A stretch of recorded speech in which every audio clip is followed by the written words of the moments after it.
After 4 years, FX's Atlanta returns with its long-awaited third season. Now, the last time we saw Ern, Paperboy, and Darius, they were on a plane, heading to Europe to tour with Clark County. But, in true Atlanta fashion, the third season picks up in a completely different place. The episode starts on Lake Lanier with two characters we've never seen before fishing at night. One is white and one is black. The black guy tells his white fishing buddy that he's creeped out by the lake and that they should hurry up and leave soon. He then mentions how he almost drowned in that same lake as a kid. Now this prompts the white guy to tell the story of how the lake came to be haunted and how it came to be a lake at all. Lake Lanier was created when the government built a dam on the Chattahoochee River. There was a thriving black town where the lake now stands, and anyone who didn't take the government payout for their land had their property buried underwater. Yep. You heard that right. There is an entire black town buried underwater. And all the mysterious deaths on the lake over the years have fueled speculation that the lake is indeed haunted. The white fisherman then proceeds to opine about whiteness and how it's a social construct that separates white people from black people's struggles.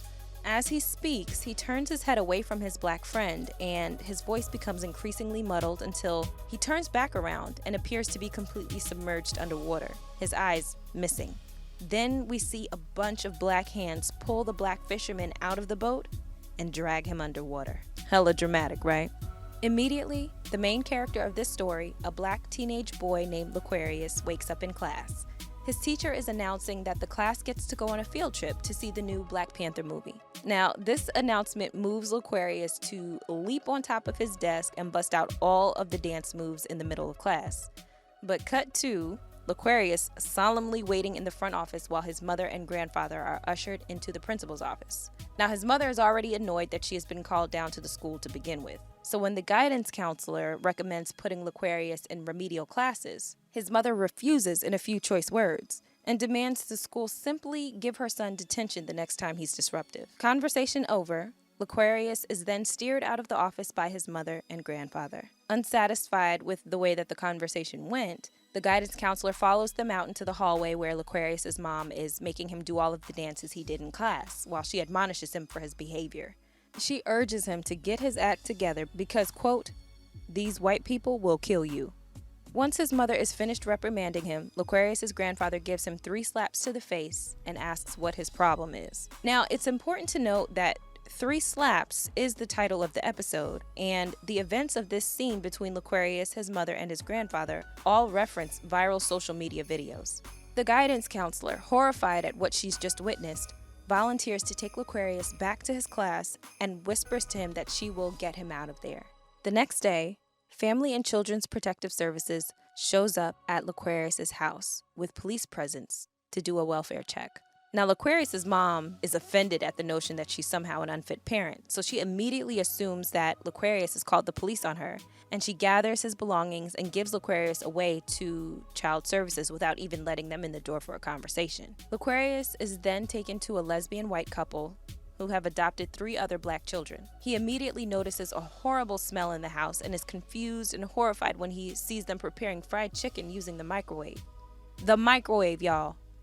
Oh, and they have no washcloths either. When Laquarius gets to his new room, he is gifted a blanket by one of his new mothers, Amber. The name on the blanket says Larry, because she couldn't be bothered to learn how to spell or pronounce his actual name. They call him Larry for the rest of the episode. At dinner, he's disgusted at the under-microwaved fried chicken and capers he's given to eat. Meanwhile, he notices their dog Corn Pop has been given a hamburger for dinner. Laquarius' moms are plotting to attack Rihanna on Twitter for using the phrase spirit animal when bill collectors call repeatedly, and we see Gail get up and aggressively rip the phone out of the wall. She eventually sends Laquarius to bed for complaining about how disgusting the food is. Side note, if you're wondering why Gail looks familiar, she's the same actress who played Ruby's white alter ego, Hilary Davenport, on Lovecraft Country. Laquarius and the other 3 foster children are forced to do gardening work for Gail and Amber, who then use the crops to make and sell kombucha at farmers markets.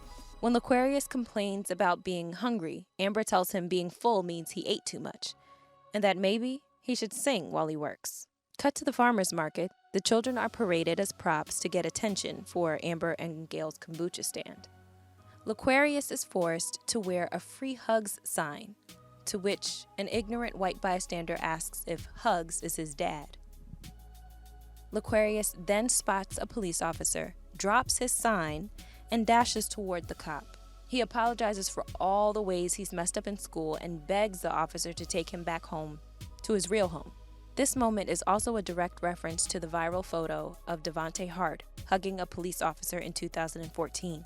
It's at this moment that we begin to understand that Laquarius' story in this episode of Atlanta is heavily inspired by the real life of Devonte Hart and his adopted family.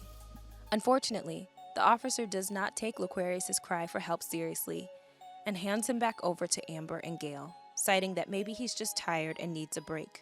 He then mentions that Laquarius' hat reminds him of aloe black.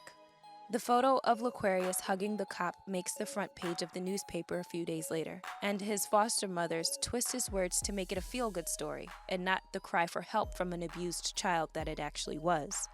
A Black woman, social worker from Family and Children's Protective Services, comes to their home to do a wellness check after receiving a complaint from a neighbor. She's curiously not flanked by the police presence that Family and Child Protective Services had when they came to Laquarius' mom's house. When the social worker comes in, she immediately notices the putrid smell that Laquarius first noticed when he came to the house, as well as the little girl who is visibly sick and coughing on the couch, who has only been given berries instead of actual medicine. She asks Laquarius how he's doing, and he tells the social worker how hungry he is and how he just wants to go home. She, like the guidance counselor at school, promises to get him out of there. And after this exchange, Gail pulls the social worker aside privately, but we never see her again. We do see the social worker's clipboard and a large garbage bag, so presumably Gail has murdered her.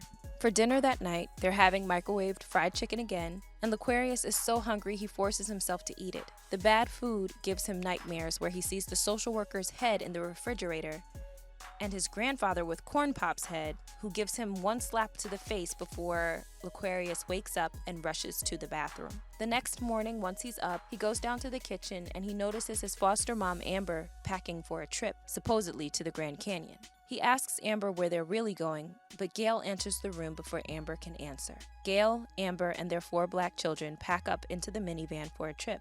All of the children seem to understand that these white women mean to kill them. Gail and Amber first release Corn Pop into the wild. Then Amber is having second thoughts about this whole plan, but Gail convinces her that without them to protect the little Black children, they will inevitably die. Amber and Gail hold hands as the minivan speeds towards the edge of a bridge in the rain. As Gail looks to the back seat to check on the sleeping children, she hears a whimper. It's Corn Pop, who is hidden under Laquarius' hat. Just then, he pops up wrapped in the sleeping bags and dives out of the speeding minivan before it barrels over the bridge into Lake Lanier, where the episode started. Now no longer a captive to his adoptive mothers, Laquarius walks back to his original home, uses the key under the mat, and finally ends his nightmare. His mother is happy to see that he's finally come home, and you can see that Laquarius appreciates being back, as he happily washes dishes and eats some leftover spaghetti while watching television. While Laquarius eats his spaghetti, there's a news report on the television about Amber and Gail committing suicide, and the police recovering the 3 children Laquarius helped to escape. The camera slowly zooms in on Laquarius, who turns around and looks directly into the lens. And then, Ern wakes up in his bed with an unfamiliar white woman. And this is how the season premiere of Atlanta Season 3 ends. So what just happened? Did Laquarius have a dream about Lake Lanier, and then Ern had a dream about Laquarius?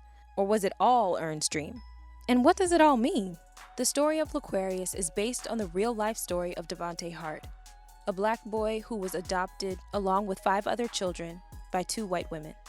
Just like the white women in the episode, Sarah and Jennifer Hart drove their car off of a cliff with intentions of murder and suicide. But unlike the story in Atlanta, the children did not escape in real life. The body of Devonte was never found, which parallels with the story Atlanta told in the episode, as Laquarius is not with the rest of his foster brothers and sisters. Though the Hart tragedy does not take place in Lake Lanier, like in this story, there have been more than 200 swimming and boating-related deaths on the lake since 1994.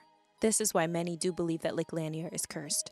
This episode did a masterful job of weaving real-life stories into this fictional tale. Though Laquarius' story is not real, the tragedy of Devonte Hart is much more depressing as the children do not survive in real life. After Ern wakes from his dream, we pick up with the story of our main characters and their adventures in Europe. What do you think about Atlanta's return? Were you disappointed that they didn't jump right back into the main storyline? Did you know where the story was going as soon as Laquarius hugged the cop? Let us know what you thought of the episode in the comments. And as always, thanks for watching.